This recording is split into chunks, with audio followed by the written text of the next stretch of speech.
દુનિયામાં ઠગોની ભરમાર છે. ભલભલાને ઠગી નાખે એવા ઠગો આ ધરતી ઉપર છે. નટવરલાલ જેવા ઠગોએ તો વળી 2 ડગલા આગળ ચાલી અને ભારતનો તાજમહેલ અને સંસદ ભવન પણ વેચી મારેલું છે. પરંતુ આજે એક વાત કરીએ એવા ઠગની કે ભારત તો છોડો, દુનિયામાં પણ આના જેવું ઉદાહરણ બીજે નહીં મળે.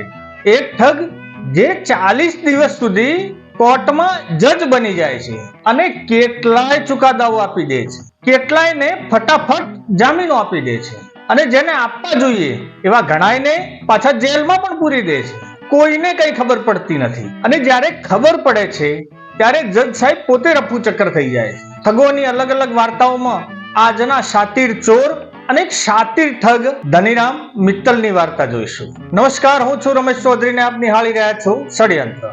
1939માં હરિયાણાના એક શિક્ષિત પરિવારમાં ધનીરામનો જન્મ થયો. એનું જન્મ સ્થળ હતું ભિવાની. એનો જન્મ શિક્ષિત ઘરમાં થયો, પરંતુ એ ભણવામાં પણ હોશિયાર હતો. રોહતકની કોલેજમાં એનું ગ્રેજ્યુએશન પૂરું થયું અને નોકરી લેવા માટે અલગ અલગ જગ્યાએ જાય છે. હવે એ સમયે નોકરી લેવા માટે ઘણા બધા ધક્કા ખાધા, પરંતુ એને નોકરીમાં ક્યાંય મેળ નથી પડતો. એક દિવસ કોઈ કામ માટે એ ત્યાંની આરટીઓ કચેરીએ જાય છે. હવે ત્યાં જઈ અને બધા આરટીઓના જે વ્યવહારને સમજે છે, ત્યાંના બહાર કામ કરતા એજન્ટોને મળે છે. આ બધું જોઈને એના મનમાં વિચાર આવે છે, નોકરી કર્યા કરતા એક ધંધો કરી લે, નાનો મોટો. ધંધો કરવા માટે એ બહારના કોઈ એમના એજન્ટોના સંપર્ક કરી અને ત્યાં એજન્ટનું કામ કરવા લાગ્યું છે. આરટીઓ કચેરીમાં જ્યારે એજન્ટ તરીકેનું કામ કરવાનું એને ચાલુ કર્યું, ત્યારે સ્વાભાવિક છે કે ત્યાં આરટીઓ કચેરીના બહાર જે એજન્ટો હોય એ ક્યાંક નાના મોટા ખોટા દસ્તાવેજો પણ કરતા હોય, નાના મોટા ક્યાંક ખોટા કાગળિયા પણ એમને કરવાના હોય અને ક્યાંક સહીઓ પણ એ ખોટી કરતા હોય. અને આ બધા કામમાં ધનીરામ નિપુણતા હાસિલ કરી લે છે, એટલે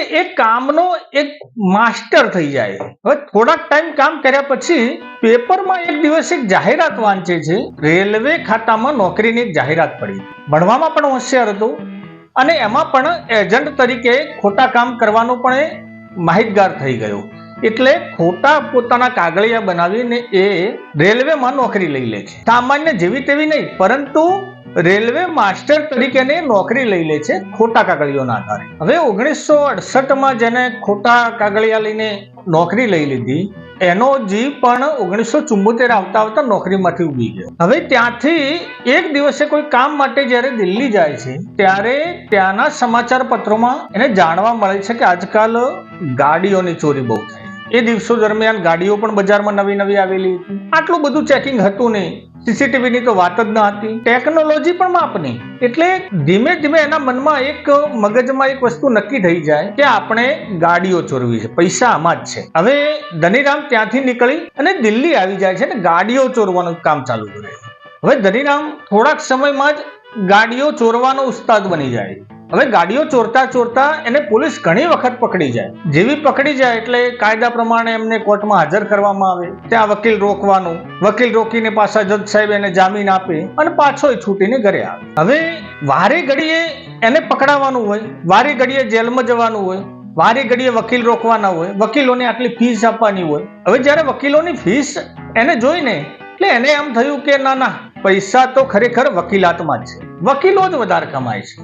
માટે એને ત્યાંથી જ્યારે જામીન ઉપર છૂટ્યો એટલે સીધો જયપુર આવ્યો અને જયપુરમાં એ વકીલાતનો ભણ્યો. એટલે કે એને LLB પાસ કરી અને કાયદેસર વકીલ થઈ ગયો. હવે પાછો એ દિલ્હી ગયો, પોતે ગાડી ચોરી કરે, પોતે વેચે. જ્યારે પકડાઈ જાય ત્યારે વકીલ પણ પોતે, કારણ કે પોતે કાયદાનો ભણેલો હતો અને હોશિયાર હતો.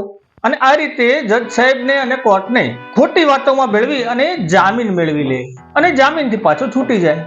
જે તે ચોરીથી કમાય એ બધું જ એના ઘરમાં રહે.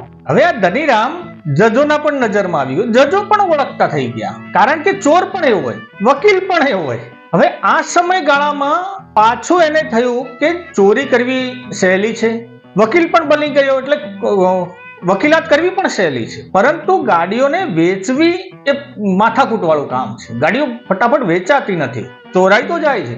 તો આને 6 મહિના માટે હેન્ડરાઇટિંગનો એક કોર્સ કર્યો. શેના માટે?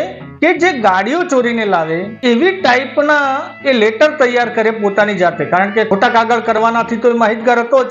એમાં પણ હેન્ડરાઇટિંગનો જ્યારે એને કોર્સ કર્યો ત્યારે એ ખોટા કાગળ બનાવે, ખોટા અંદર એની હેન્ડ રાઇટિંગ, આરટીઓ ના સહી સિક્કા અને એટલી સિફત પૂર્વકનું કામ કરે, લેનારને જ્યારે કાગળ ગાડીઓનો બતાવવામાં આવે ત્યારે એને ખબર જ ના પડે કે આ કાગળ અસલી છે કે નકલી છે. હવે આમ ચોરીઓ કરતો એ કુલ 94 વખત પકડાનો, 94. ભારતમાં શાયદ આના જેવો બીજો કોઈ કિસ્સો નથી કે જે વ્યક્તિ 94 વખત જેલમાં ગયો. એને દિલ્હીના આજુબાજુથી 1000 થી વધુ ગાડીઓ ચોરી, એમાં 600 ગાડીઓ તો એના ખોટા કાગળ અને ખોટા દસ્તાવેજના આધારે એને વેચી. 350 કેસમાં એ પોતે વકીલ થયેલો. એમાં પણ જ્યારે એને ગાડીઓ ચોરવાની થાય તો દરેક ચોર રાતે ચોરી કરે, આ બંને દિવસે ચોરી કરતા. એટલે કે દોડા દિવસે એને ચોરી કરવાની. સામાન્ય લાગતો માણસ હોય એટલે કોઈની નજરમાં પણ ના આવે અને આવી રીતે પોતાનું કામ કાઢી લેતો. હવે એક દિવસ ધનીરામ પોતાના વતન હરિયાણા ગયો અને ત્યાં એની નજર એક સમાચાર ઉપર પડી. ન્યૂઝપેપરમાં એક સમાચાર હતા કે જજ્જર કોર્ટના એડિશનલ જજ સામે ભ્રષ્ટાચારની એક તપાસ ચાલે. આ એને ફક્ત પેપરમાં વાંચ્યું. હવે મૂળ ચોર એટલે એના દિમાગમાં એવો કીડો સળવળ્યો. એ બીજે દિવસે જજ્જર કોર્ટમાં આવ્યો. આમે વકીલ હતો. કોર્ટમાં જે આજુબાજુ બધે તપાસ કરી અને જેટલી બની શકે એટલી માહિતી એને એ જજ સાહેબની એકત્ર કરી. આ બધી માહિતી લઈને પાછો એના ધંધે વળી ગયો. હવે ઘરે જઈ અને એને પત્ર લખ્યો જજ્જર કોર્ટના એડિશનલ જજ ઉપર. પત્ર જજ સાહેબને મળ્યો. એના અંદર લખેલું હતું, આપના સામે એક ભ્રષ્ટાચારની તપાસ ચાલે છે, માટે આપને 60 દિવસ સુધી બરતરફ કરવામાં આવે છે. જજ સાહેબે પત્ર વાંચ્યો. પત્ર પંજાબ હરિયાણાની હાઈકોર્ટથી આવેલો હતો. જજ સાહેબને પણ ખબર હતી કે મારા ઉપર તપાસ ચાલે છે, માટે જજ સાહેબે બધું કામ પડતું મૂકી પોતાના બોરિયા બિસ્તર બાંધી અને જજ સાહેબ પોતાના વતન નીકળી ગયા. બીજો પત્ર જજ્જર કોર્ટમાં જાય છે. બીજા પત્રમાં લખેલું હતું કે જજ સાહેબ સામે જે તપાસ ચાલે છે એના બદલામાં એક બીજા જજ સાહેબની નિમણૂક કરી છે અને એ આવીને કામકાજ સંભાળશે. કોર્ટના બધા કર્મચારીઓને પણ જજ તો બદલી થઈ ગઈ એટલે બીજા જજ સાહેબની આવવાની બધા રાહ જોતા હતા. બીજે દિવસે એક બીજા જજ સાહેબ કોર્ટમાં હાજર થાય છે. એમના હાથમાં પણ એક પત્ર હતો. પત્રમાં બધા સહી સિક્કા, રજીસ્ટર, બધી કોપી હતી. આ પત્ર લઈને બીજા જજ સાહેબ સીધા કોર્ટમાં આવે છે અને કોર્ટમાં એમના કારકુન રજીસ્ટ્રારને પત્ર આપે છે. પત્રમાં લખેલું હતું કે જે જજ સાહેબની બદલી કરી છે એના બદલામાં આ આવનારા જજ સાહેબ હવેથી કોર્ટનું કામકાજ સંભાળશે. હવે આવનાર જે જજ સાહેબ હતા, નામ એમનું હતું ધનીરામ મિત્તલ. કોર્ટમાં પણ બધાને લાગ્યું કે નવા જજ સાહેબ આવ્યા છે. સાહેબને એમને ઓફિસ બતાવી. જે રૂટીન કાર્યવાહી થતી હતી, બધાએ જે સલામ ફોજદારી કરવાની હોય એ બધી કરી સાહેબ એમના કામે વળી ગયા. હવે બીજે દિવસે સવારે 9 વાગે કોર્ટ ભરાય. કોર્ટમાં ધનીરામ મિત્તલ પોતે એક ચોર છે અને એક શાतिर ઠગ છે. પોતે જજ સાહેબ બનીને આવે છે. કોર્ટમાં કોઈને ખબર નથી કે આ પોતે ચોર છે. અને જજ સાહેબ પણ આખા દિવસ દરમિયાન ફટાફટ કેસોનો નિકાલ કરવાનું ચાલુ કરે છે. હવે 2-4 દિવસ, 6 દિવસ, 10 દિવસ એમ કરતા સાહેબે કુલ 40 દિવસમાં 2470 વ્યક્તિઓને જામીન આપી દીધા. 40 દિવસોમાં 2470. વિચારો દિવસના જામીન આપવાની સરેરાશ સંખ્યા કેટલી થાય. એમાં પણ અમુક કાયદાઓમાં જામીન મળવા પાત્ર ના હોય તો એક જજ સાહેબ આપી દે. હવે પોલીસ, વકીલ આ બધા જાણતા હોય કે કાયદામાં શું લખેલું છે, પણ હવે જજ સાહેબનો વિરોધ તો કઈ કરાય નહીં. અને આ સમય દરમિયાન જજ સાહેબ પણ બિનદાસપણે ચોરો અને ઠગોને તો ધડાધડ જામીન આપવાનું ચાલુ કરી દીધું, કારણ કે પોતે એમના પણ માસે ભાઈ જતા. સમય જતા કોર્ટમાં એક ગણગણાટ શરૂ થઈ. ક્યાંક તો તકલીફ છે. પોલીસ ખાતામાં પણ આમને ચર્ચાઓ થોડીક અંદર ખાને ચાલવાનું શરૂ થયું. અને આ ચર્ચા થતા ધનીરામ મિત્તલના કાને આવી. હવે 41મા દિવસે કોર્ટ ભરાય. વકીલો, પોલીસ, આરોપીઓ આ બધા આવી ગયેલા હોય અને જજ સાહેબ ના આવે. 1 કલાક 2 કલાક એમ કરતા આખો દિવસ નીકળી જાય છે.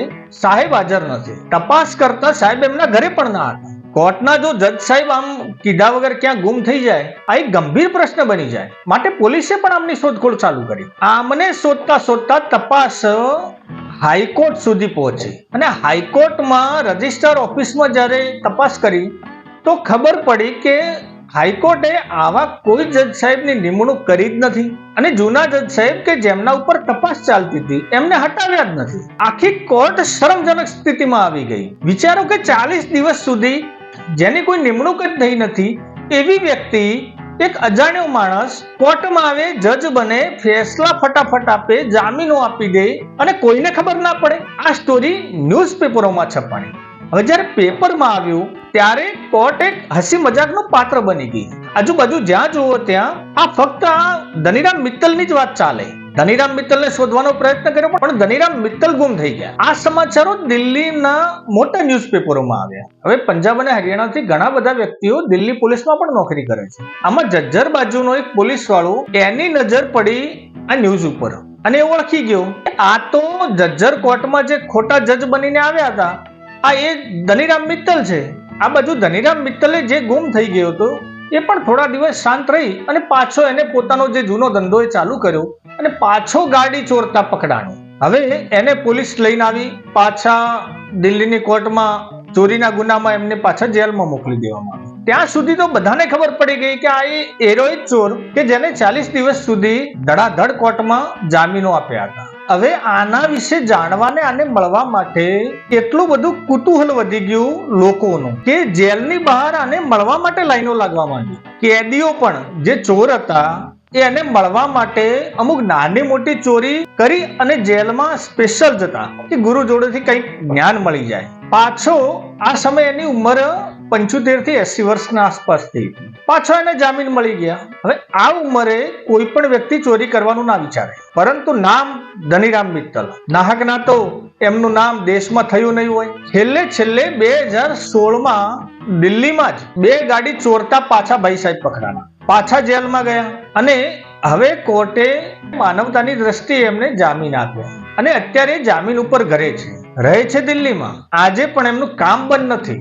એમની ઉંમર અત્યારે લગભગ 85-86 વર્ષની છે, પરંતુ કામ એનું એ જ. તો આ હતી આજની વાર્તા ઠગોના પણ ઉસ્તાદ આ ધનીરામ મિત્તલની. અને ચોરી કરવા અને એનાથી છૂટવા માટે ભણ્યો, વકીલ થયો અને ખોટી રીતે જજ પણ બની ગયો. આવો કિસ્સો આ ફક્ત ભારતમાં જ શક્ય છે. દુનિયામાં આના જેવો કોઈ દાખલો બીજો નથી. મિત્રો, આના જેવી જ બીજી વાર્તાઓ સાંભળવા માટે અમારી ચેનલને સબસ્ક્રાઇબ કરો અને આ વિડીયોને લાઈક અને શેર કરો. જય હિન્દ, જય ભારત.